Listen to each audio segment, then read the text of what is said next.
will serving before you can measure really the results and the impact of what you're doing. So establishing the baseline is critical. You need to measure the social impact of your project or program. Verify that the proposed goals are met. Do not propose what you cannot meet. If you say that you're going to train 500 public health workers, but you can only train 100, you're in trouble because you're getting money for 500. So be realistic, because then you could have legal and contractual problems. Monitoring evaluation is a process that helps improve performance and achieve results. Its goal is to improve current and future management of outputs, outcomes, and impact. It is mainly used to assess the performance of projects, institutions, and programs, and establishes a link between what you had before the past and what you have currently. An aspect that's very important is ethics in fundraising. We've talked about it throughout the presentation. One is respect. Respect toward the community that you're working with, respect toward your donors. It's acting with honesty.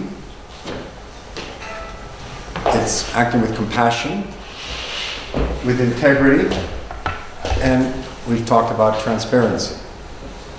And this is the organization that I mentioned to you, the Association of Fundraising Professionals. I highly recommend that you read what they have. They have a lot of very useful information. And I had one situation when I talked to you about the Bolivian Export Foundation that the World Bank, the Dutch, and the Swiss decided to put in $30 million. And the company that was going to be hired was going to be a Dutch firm, because the money for the consultancy was donated by Holland. And we put out an RFP for the project. And myself and several board members got some calls from representatives of the Dutch firm. And they said, well, we'd be glad to make some personal contributions to you if you favor us in the bidding process. In other words, we were being offered a kickback. And I called the World Bank representative, and I called my board president and told them that I had received these calls. That company was annulled and removed from the process, and they were disqualified. This happens all the time. One has to be extremely careful about that. The company that was hired turns out to have been very incompetent. They were making big salaries. They were supposed to have invested. This was an export promotion, and they were supposed to help open markets, and they did not open up any markets. And the people they had signed to the project were incompetent. And as a board, we decided that we did not want to continue working with the company, and we wanted them removed, even though their salaries were being paid by the Dutch government. And we went and met with the Dutch representative and told them this firm is not doing what they're supposed to do, and we want them removed. This was donated money. It wasn't money that cost us. And the ambassador was furious, and he says, we can't remove a Dutch firm. We're going to look very bad. And I said, we would rather not mismanage the funds than receive the funds. And in the end, we had them removed, and another firm was we had to do another process to get a better firm. And later on, they recognized that what we did was correct. So I've lived through experiences of issues that have to do with transparency. When I was we were starting to build a children's museum. It was a 5,000 square meter construction. I was also approached by construction companies offering money if I would favor them. And once again, I denounced them. And I had them removed from the bidding process. And I made a few enemies in the process. But fortunately, in all of the work that we did over the years, we never had an issue with accountability, with our reports, with our audits, and so on. So I want to insist how important that is in all our countries. And I'm not just talking about emerging economies, developing world. You have exactly the same issues in the United States. Exactly the same issues. And where the difference might be that you're supporting a political campaign in return for certain favors. And we see that happening all the time now. So transparency and integrity are absolutely essential. The Association of Fundraising Professionals has a policy about ethics. And and it's on this site here, AFPNet. It's their international code of ethics. And this should be part of any fundraising plan. The board should be aware of it, the executive staff should be aware of it. And what it spells out is that the work should be towards advancing the mission of the organization. It should place the interest of the organization above yours. It says that one act with honesty in all your relations. Avoid conflicts of interest or the appearance of one. So if you're building a hospital, you do not want your construction company to build in that hospital if you're the president of the board. That's a conflict of interest. Okay? It has to do with personnel that you hire. It has to do with funds that are invested. If you're buying vehicles for a project, you don't want to buy it from your brother-in-law's vehicle company. Okay. It's not just avoiding conflict of interest, it's sometimes the appearance of conflict of interest. That's extremely important. I'm sorry to interrupt, but like how do you avoid from ethical dilemma? Like I'm talking about culture. So like what's ethical can be unethical to some culture, and like as far as culture is concerned, because I feel like ethic is also shaped by culture. I mean, if there is a conflict, how would you? Do you have an example that you would use, for example? Let's say, I mean, it's hypothetically, let's say there's a mining company in Mongolia and they have a contract, right? And Mongolians do not want to honor the contract because they feel like they're ripping them off. So, I don't know, like who's to say who's right? I mean, so, like to me, it seems right to honor the contract, but then if they're not taking advantage of you, But then the contract should spell out what happens if who is not complying with the contract, and there might be an arbitration clause in the contract. That's why you also want to make sure that the contract spells out what are the different things that could come out. But I think that I've worked in different parts of the world, and I think the fundamental ethical issues are the same. I think the political realities might be different. And in the States, you can give money to a nonprofit that will support a political candidate that in other countries would be considered illegal. And in the United States, it would be considered unethical, perhaps. So one has to sort of balance out between the ethical and the illegal. And part of it is the reality of each country.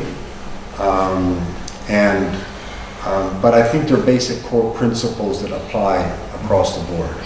And I don't know, with your experience having worked in many countries, do you see that there are cultural differences, or do you see that?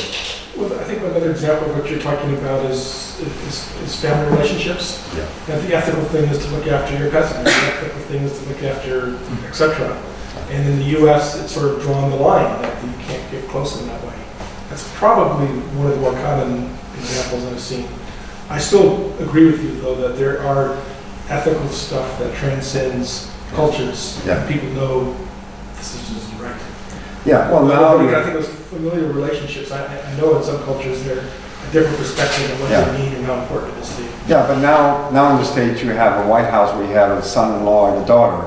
Yeah. So those issues that were an issue maybe 3 years ago are sort of join the rest of the world. Huh? Maybe join the rest of the world in some ways. I don't know. Yeah, but I agree, that is an important issue.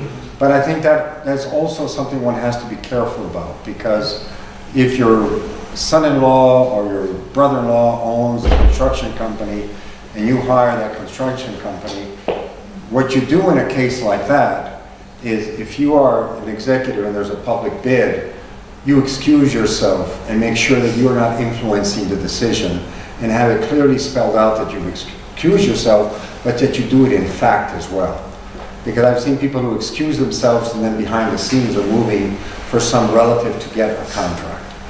And I think a lot of the problems that have existed with corruption have to do with familiar relationships where bids are given to buddies or friends and relatives. And that's something that one has to be very careful about. You know, I had when we were working on the museum, my sister was the executive director. She has a PhD from Cornell, and she was excellent at doing proposals. But I was not, whatever we get funded, I never received any funding because she was getting funded, because she was the executive director. So I was clear in separating it from, but those are, I've lived through it. It's very important that there's a line that's established, so that you're not in cahoots with your relative doing things. And unfortunately it happens. It happens in the States, it happens in Europe, it happens all over. So I think there are some cultural dimensions, but I think there are also ethical principles that I see are basically worldwide principles. Is that clear to everybody? You all agree, or any disagreements? Tell the truth about funding requests, proposals, and results. If you're getting funding for one project and you go after the same project from another funding source for the same thing, and you don't tell the other funder, that's a problem. And if you are getting funding, you just tell one of the donors or two of the donors, and you say, we already got this project funded, maybe we can expand or not take the money. But those are things that one has to be very careful about, because I have seen organizations that get funding from several organizations for the same project, and don't tell the others that they're funding it, and it happens all over the place. One key thing is not to receive commissions for fundraising. According to the Association of Fundraising Professionals, you're a member of the development staff, you are paid for your work and your services. You are not paid by getting a percentage of what you are raising. That is an international standard. Because I've had people say, oh, I'll raise $1 million, but I need 5% for myself. That is not ethical. It might not be illegal, but it's not ethical, according to the Association of Fundraising Professionals, and from my experience. Because then the person who's working with you is interested in getting that 5%, and will do anything to get that 5% when their commitment should be to the organization and to your mission, vision. And I know World Vision, for example, will not allow anybody who's in the fundraising to receive a percentage of the sales. Is that clear? Yeah? Protect the confidentiality of donors. I mentioned that already before with their information. But don't issue a press release saying that such a person donated so much money if that person has not agreed to be publicly identified. Always ask in writing, so you have a record of it. Is it okay if we send out a press release that you've donated so much money? Or in-kind contribution? Make sure that, because it's a question of respect and it's a question of confidentiality. And some people don't want their names out. One, they might not want other people to know, and then they might get demands for the same amount of money. Some people are just very discreet about what they do with their money. So you also have to be respectful of that. And then place the interest of donors in that sense.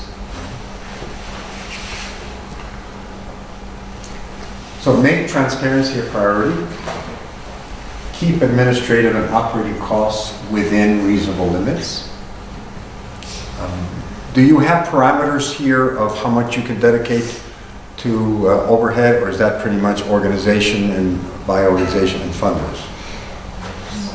Is that, because in the case of USAID, I think there was a maximum of 20-some%, right? It's kind of worked out for the big projects. I do have a question about this though in terms of overhead. I mean, small organizations, they get a grant to do something. And rather than go out and contract somebody to do it, they'll do it themselves. Yeah. Is that overhead, or is that doing stuff that a contractor, you know, that a big organization will hire somebody else to do. No, it's not, no, overhead is, you know, a small organization has every right to implement it. The issue is that some international donors or financiers will want that their money go not to cover the recurring costs of personnel and organization, and the money go to people who are working specifically on the project. And that creates a problem because then you're going to cover the consultant who's working, but you can't cover the executive director or the accountant or the program officer who's paid staff. What if they're doing the work that you would like to do? That's the issue with some international donations, is that they do not want to cover the recurring expenses of an organization, even though those recurring costs are directly related to that program. And I face that issue. Inter-American Development Bank, they will not fund the part of the salary of the executive director. They will fund only the work of the contractors working. And that is a dilemma for small organizations. And we had an issue in Bolivia where CARE was able to charge 20% or some overhead to their projects, but as a Bolivian organization, we had to provide counterpart. We could not get a 20% overhead. So we had to raise additional funds from other sources. So there was a disadvantage for a national organization versus international, because CARE and SAVE, Children, and World Vision all assume from day one that they will get an overhead for any funds that they manage. And that allows to cover administrative costs and accounting. And I don't know what the situation is here, but that is one disadvantage for national organizations, is how you cover overhead. And to me, it would be fair that if you have the executive director and you're all working towards a project, that it should cover it. You know? But sometimes the requirements are not exactly that.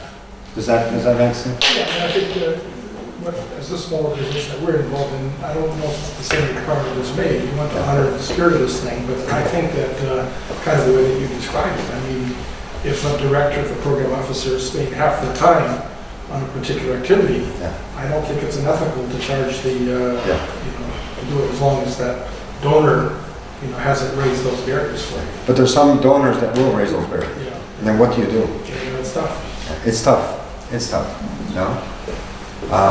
So it means maintaining direct and sincere communication with donors, and sometimes talking about issues that you can't resolve. You know, when we were working on the museum project, we had the building up, and there were cracks that started appearing in the foundation. And the engineer who did the engineering study had made a mistake. We had to stop the construction. We had to sue the engineer. We won the suit, but it delayed the project by several months, and it raised costs. What do?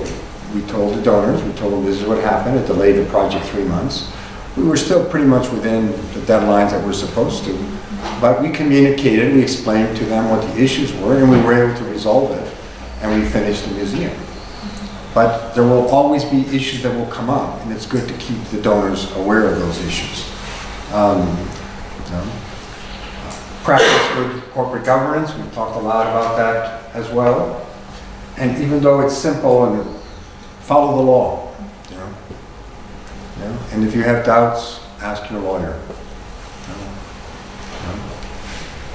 So we'll change course a little bit and talk about crowdfunding. Nobody here has done a crowdfunding campaign, right? Is that correct? Well, it's, as I mentioned, in the United States, it's raising billions of dollars now. There are organizations that could work with Mongolia. I'll show you a couple examples. There's one where a crowdfunding campaign was done involving products from Mongolia. But it's a fundraising phenomenon that is transforming resource mobilization. It is marrying the worlds of entrepreneurship and philanthropy and broadening the base of donors by using social media and web-based platforms. The change in paradigm is that before you would identify a funding source, present a proposal, send it in, wait 6 months, and God willing, you'll get a feedback and hopefully it'll be positive. And it was a relationship where you didn't know what was going to happen, and a lot of people were applying for the same pot of money, and you were depending on organizations that would give you the funding. This now has changed the whole paradigm of fundraising, because you can have 1,000 people who are funding a project, and they can be giving $30 each. Now, it's not something I would use if you need $1.5 million for a project, because it does have limitations, and it's important that you be aware of them. You know? And it has attracted a community of donors that are democratizing access to funding. And it's creating an entirely new source of capital. And there are two models. The donation-based model, whereby funders donate in return for products or perks. So in my case, I used it to fund a book. They would get a book in return for the money that they put in. Or they fund a film, and they will get access to the film or video. Or there's a theater presentation, they'll get tickets to the theater. Or there's a product, an app that they're going to develop with crowdfunding money, they'll get the app. And there are a lot of gadgets that are being developed through crowdfunding. And some projects have developed millions of dollars. So one is the donation-based model, okay, where you can donate as little as $5 or $10, and you can donate as much as you want. And then the other one is where a business gets an investor who's putting in money through crowdfunding. I'm currently working on one that has to do with investors. And these are some of the important sites. Kickstarter is the one that I worked with.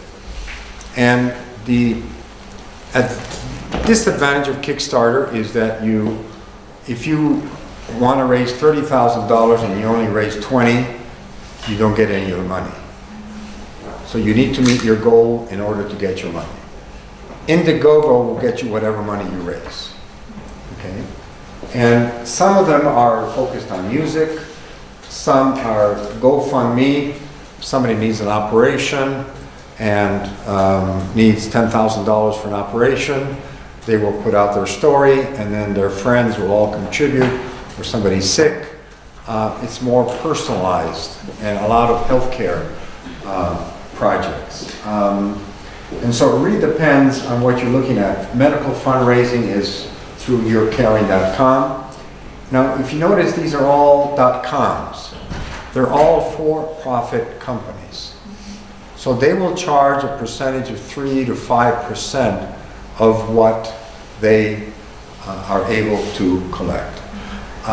In the case of for-profit companies, the one that I'm working is called Seed Invest.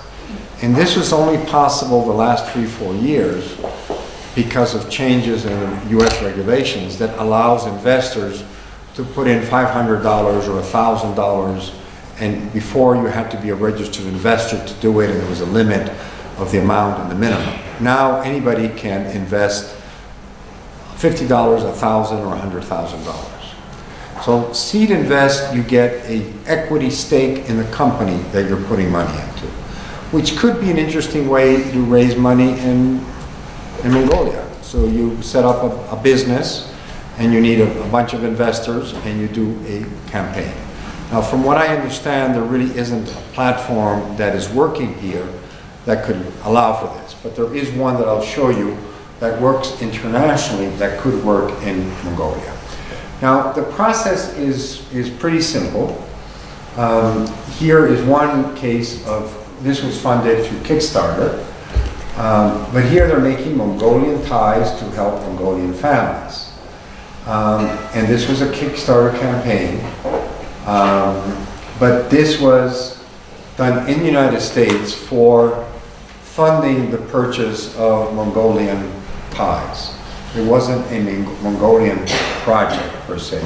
I did not find on the web a Mongolian NGO that had successfully carried out a crowdfunding. But I think it's something worth pursuing. You know? And this is the book that I published through crowdfunding. And according to the Nonprofit Hub, it is quickly becoming a new and important tool in fundraising, and it is changing the face of nonprofit fundraising. As I said, billions are being raised through crowdfunding. So the process is you normally prepare a concept paper. It doesn't have to be very long. You present it and you say, this is what I'd like to fund. In the case of Kickstarter, Indigo, they want to fund something specific. It's a book, it's a film, it's a production, it's a product. It has to have a beginning and an end, and when do you expect that the product will be available, what it will cost. They will initially then review it and they say yes or no. If they say yes, you need to prepare a video. You can use an iPhone and hire somebody or work with somebody who knows how to edit video, and you put together a 1 or 2 minute video. You do a proposal and you send it in, they approve it, and then you get the links and you have to register in Amazon because the money goes through Amazon, and no money is dispersed until you meet the goal. So if you set $30,000 and until $30,000 enters Amazon, you will not get the money. And the person who's giving the money will not have the money taken out until the goal has been met. So you need to register with an account in Amazon. Now, I'm not sure how easily that would work here, but I'll show you an example that I think would work in Mongolia.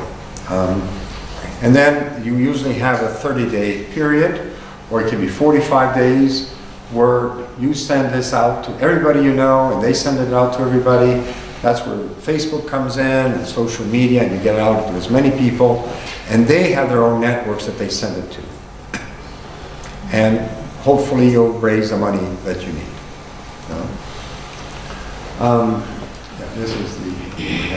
This is the one that I was saying is the Global Giving Fund. So basically they can provide also matching funds. And they've raised also tens of millions of dollars, but I am pretty sure that they would be able to work here.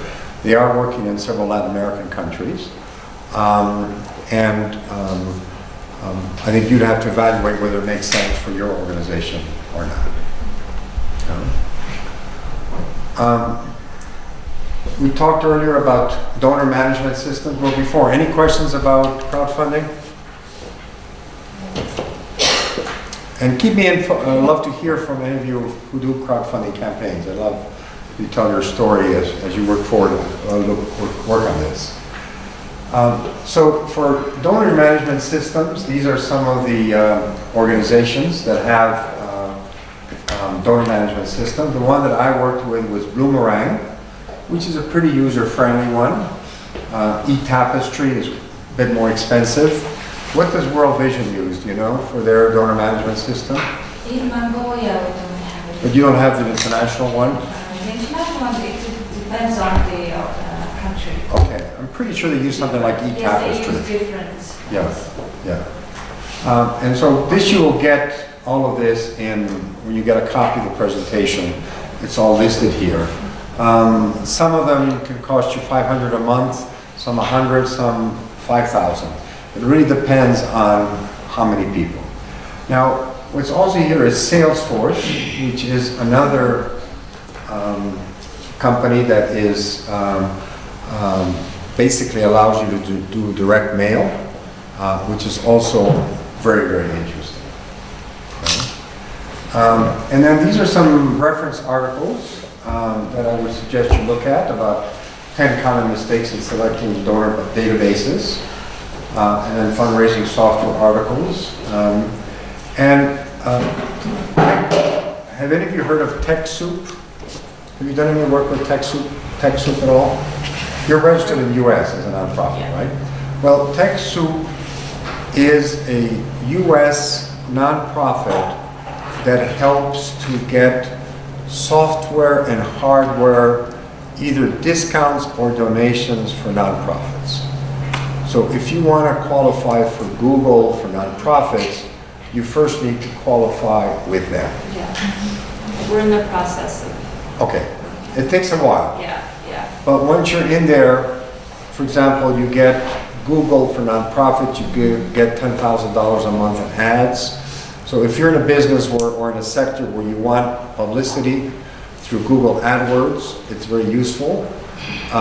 When I was helping Habitat, I got this for them, and they have the Habitat stores. And so they were able to publicize the stores, and the sales went up 25% because of Google AdWords. Okay. They also have, you can set up your own channel with YouTube, because that's also owned.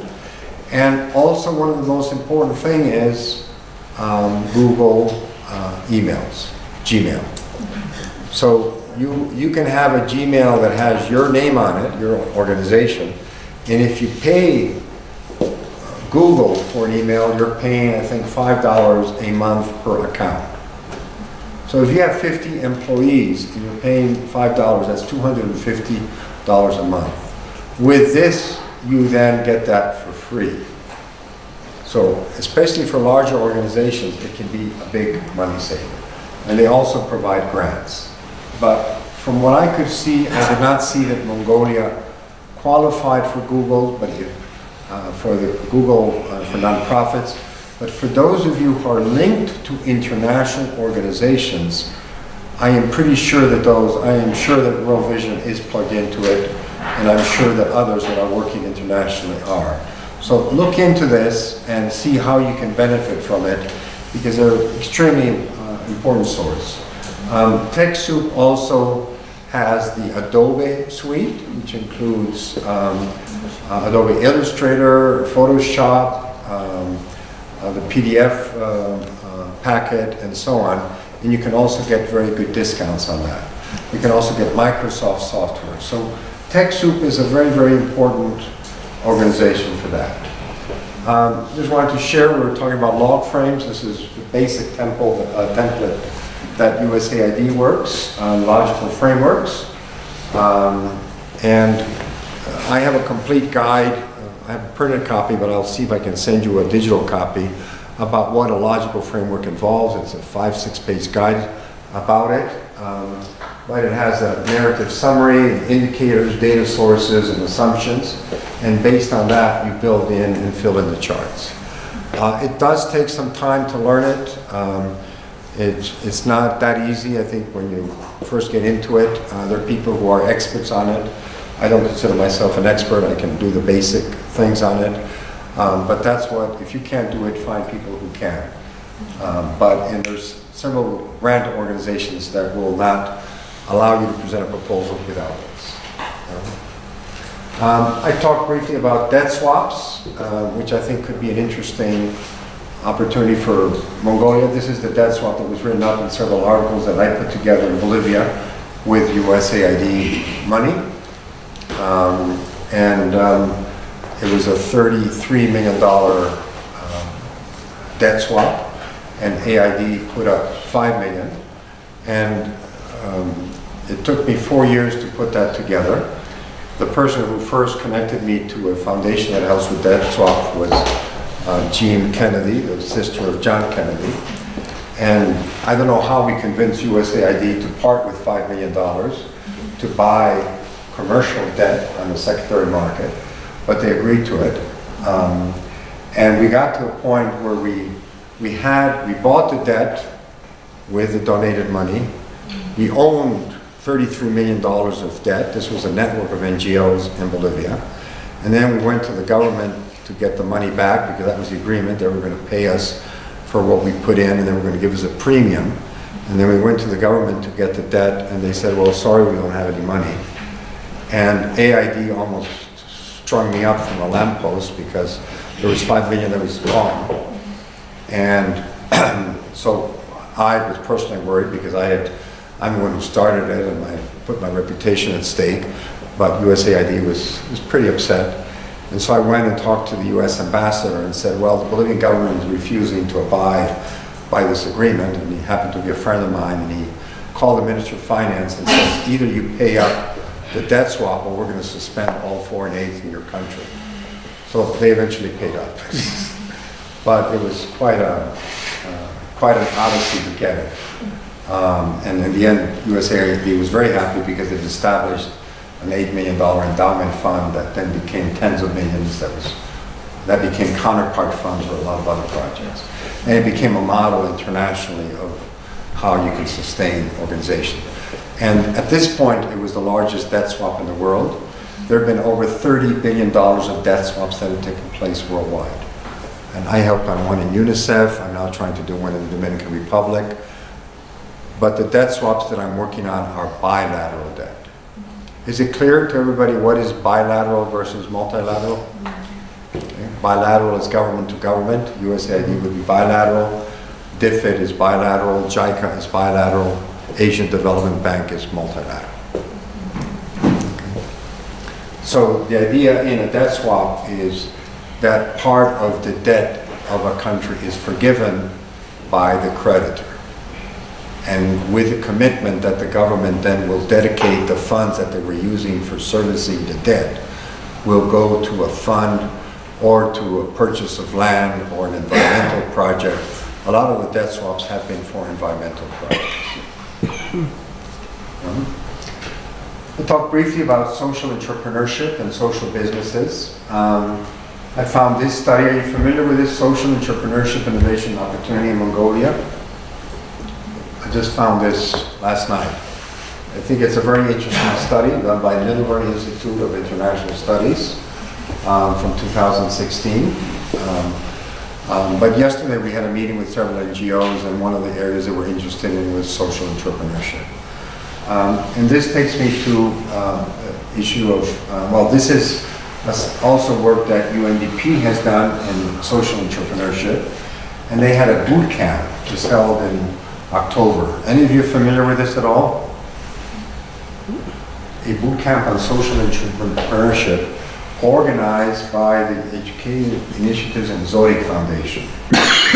And they had 8 teams worked on business solutions to a range of issues, including recycling, waste management, digital education, before pitching their plans to panel judges. So it's interesting that these things are taking place here. No? And UNDP is doing some interesting work in some countries. I've tried to work with them in other projects, and they've been very difficult to deal with, but they are an important source of support. And one of, I think, the important sources of sustainability and resources are social businesses. Do any of you have what you would consider a social business as part of your work? No? Sure? I would think, Huh? I couldn't give you an example of what I would think. Yeah. Well, in the case of Habitat, what Habitat has established are, they call them resale stores throughout the United States.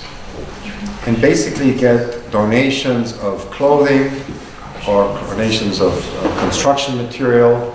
The Salvation Army receives a lot of donations through this, and they raise tens of millions of dollars through the resale stores.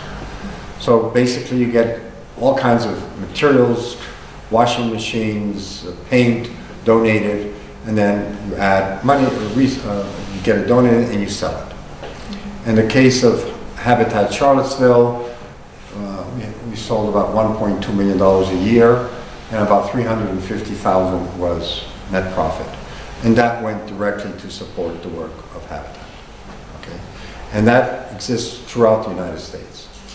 I have found examples in Africa where they've set up businesses that are social businesses to provide solar services. Here, there's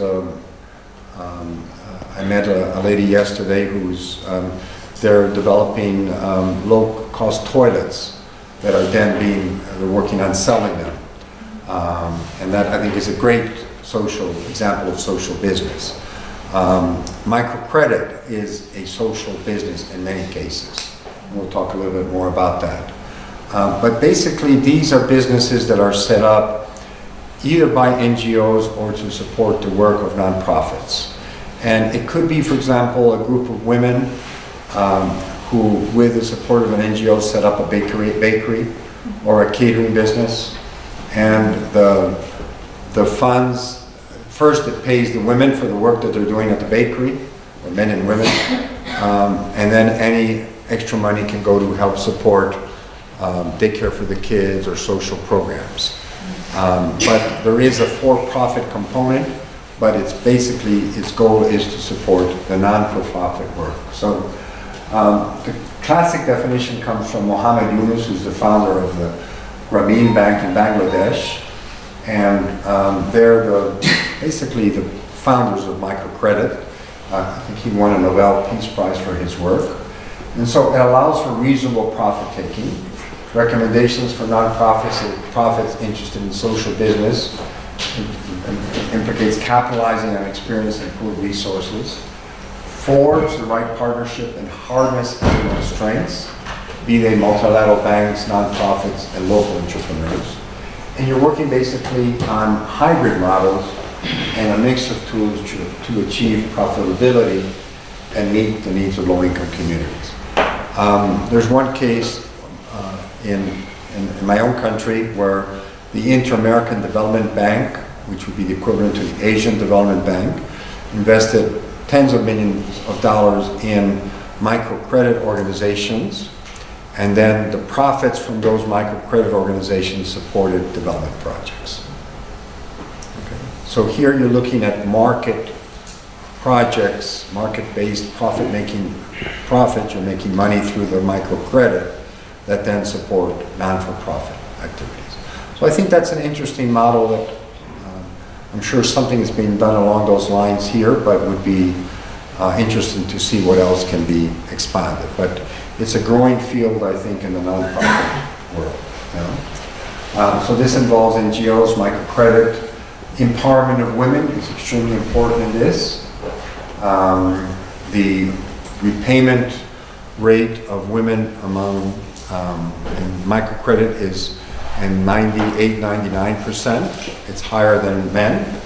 USAID, I think, has supported a lot of microcredit organizations, and at least in Latin America, and I gather in I mean, well, actually, House Bank started as a microfinance program involving UNDP on one side and USAID on the other, and formed a regular banking institution. But the history of that bank is very much involved in microfinance. and they've been very successful, I gather. House Bank has been very successful. Yeah. So that's an example, you know. So yesterday when I met with a lady who's working on the toilets, I said, why don't you see about affiliating yourself with a microcredit institution that can then provide credit to families to be able to pay for installing the toilet systems. And so she was going to look into that. But I think it has played an important role, I would say probably in the last 25 years. You know, it's really taken off, and Grameen Bank, I think, was a pioneer in this. But all the development agencies have been involved in one way or another, and I'm sure there's some work taking place here. You know? Nonprofits who do get involved should do due diligence to make sure that they're not going to get in trouble both financially for the projects that get involved in. You want to involve all the stakeholders in the system, especially local entrepreneurs, to help in sales, installation, maintenance. If you're installing solar systems, for example, make sure that you can satisfy the requirements for this. You want to have a clear business model. You know, handle this as if it is a 100% for-profit business, understanding though that it has a social component to it. And in the United States, they now allow for corporations to have a strong social component from their very statute as an organization. Invest in measuring impact, so you know when you have reached your goal and you can make adjustments. Set a baseline from the outset, as we discussed earlier. Educate and train the stakeholders and help provide them with meaning and motivation. So the funding options will depend on whether you work in the health, educational, environmental, cultural, or rural development sectors. These opportunities will vary greatly depending on the nature of your nonprofit, its mission and vision, as well as the social and economic impact or context in which you work. Your fundraising plan and SWOT analysis help you to identify opportunities that make sense to pursue. And one has to be very careful because you're assuming a big responsibility. This investment fund that was funded by the World Bank was a nonprofit foundation that invested in for-profit companies. And probably half of the companies that we invested either lost money or went bankrupt.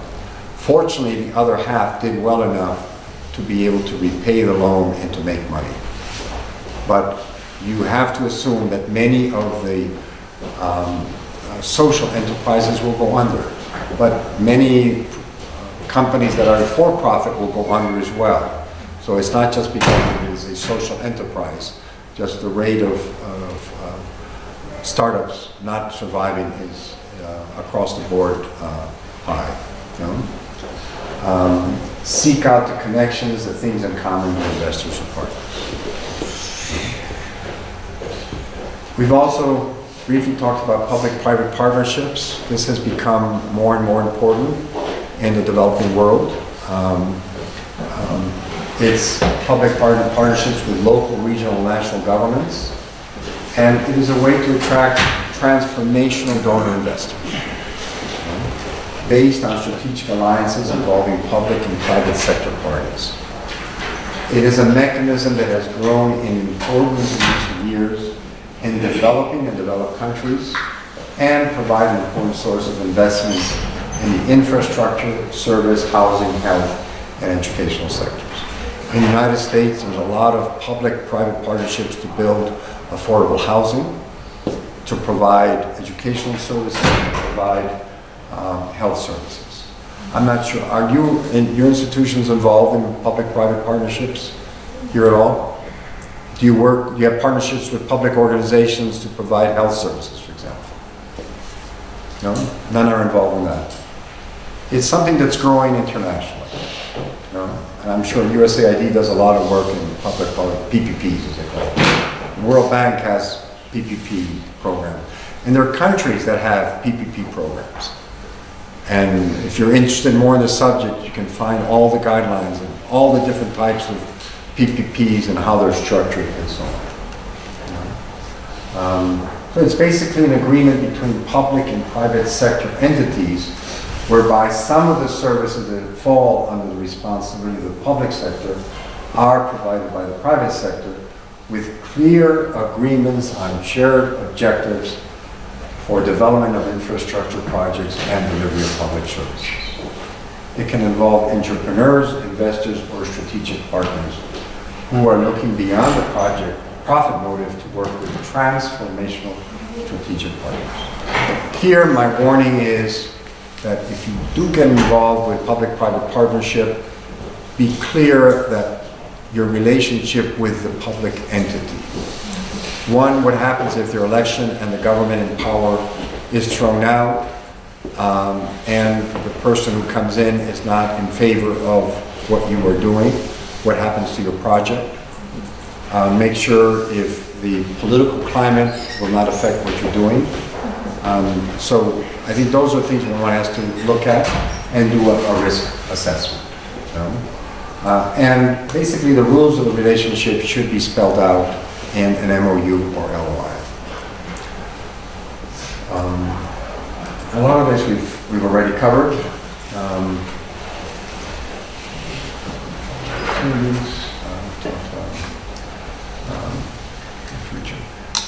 So basically to summarize what we've been covering today,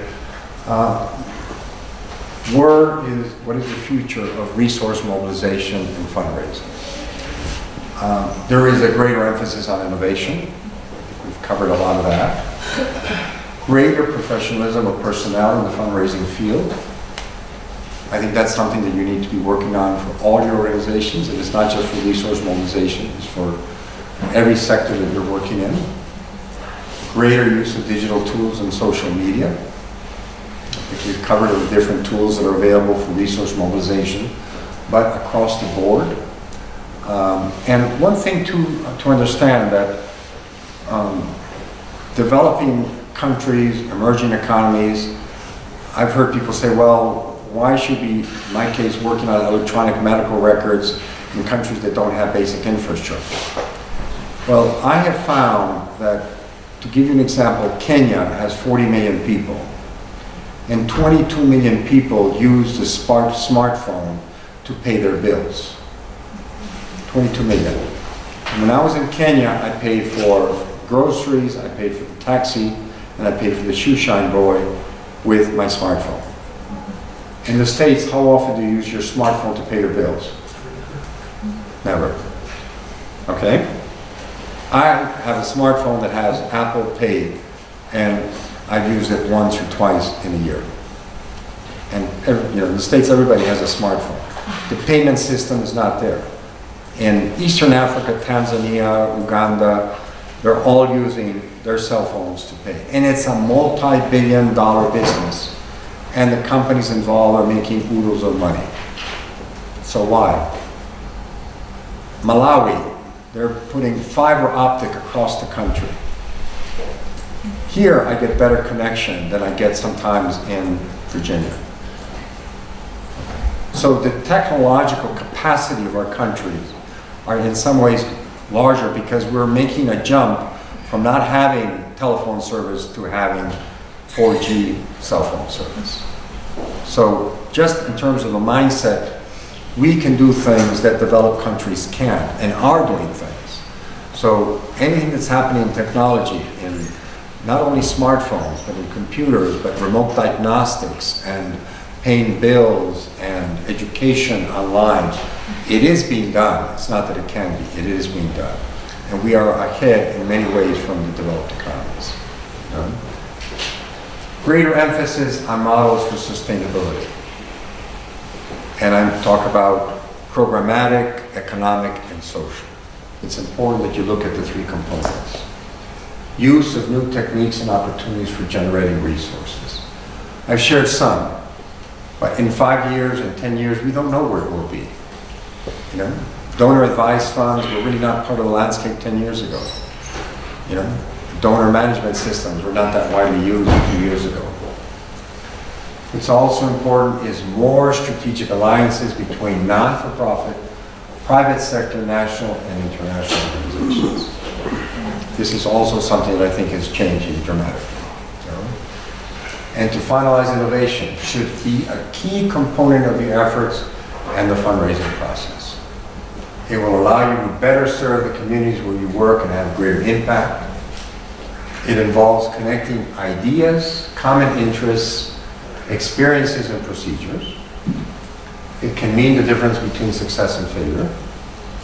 It involves a change of mindset. And if you are afraid to change and say, well, I've always done things my way or this way, and I don't want to change, you're going to be left out. Don't be afraid to change. It means carrying out your work with passion and commitment. So before here's my personal email. I'm glad to respond to anybody who has any questions or issues. It's basically my name at gmail.com.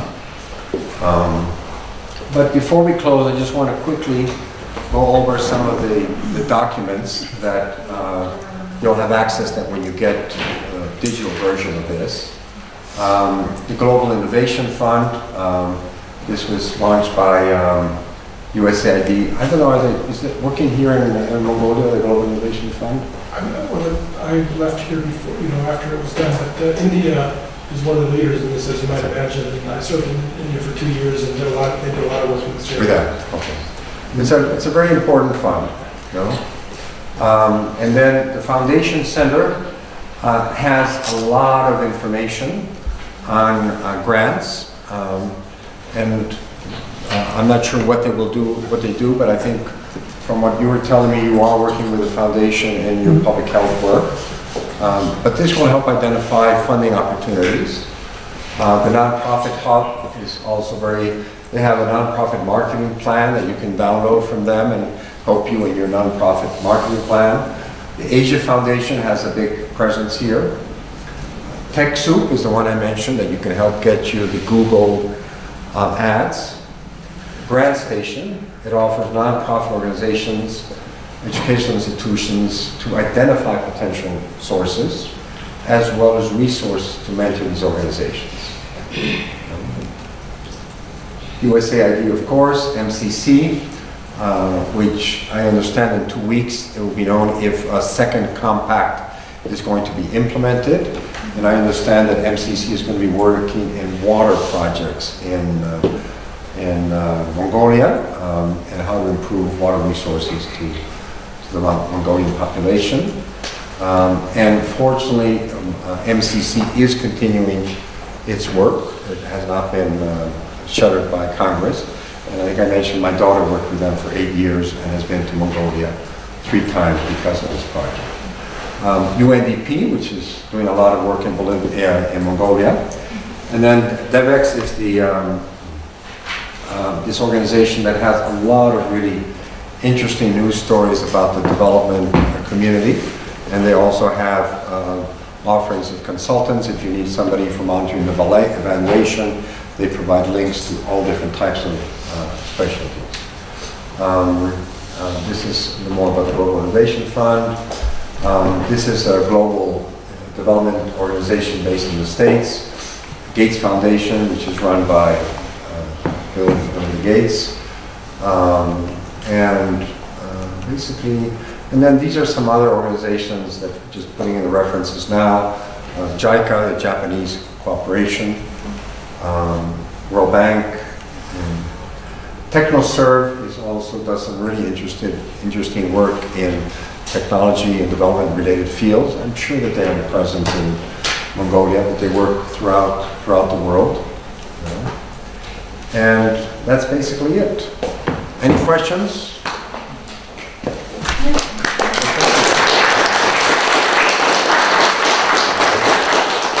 Well, it's been a pleasure being with you all day. It's been a long day. I hope you're not too tired. But I hope to come back to Mongolia. I'm really having a great time here. And enjoy the hospitality. Thank you. Thank you so much.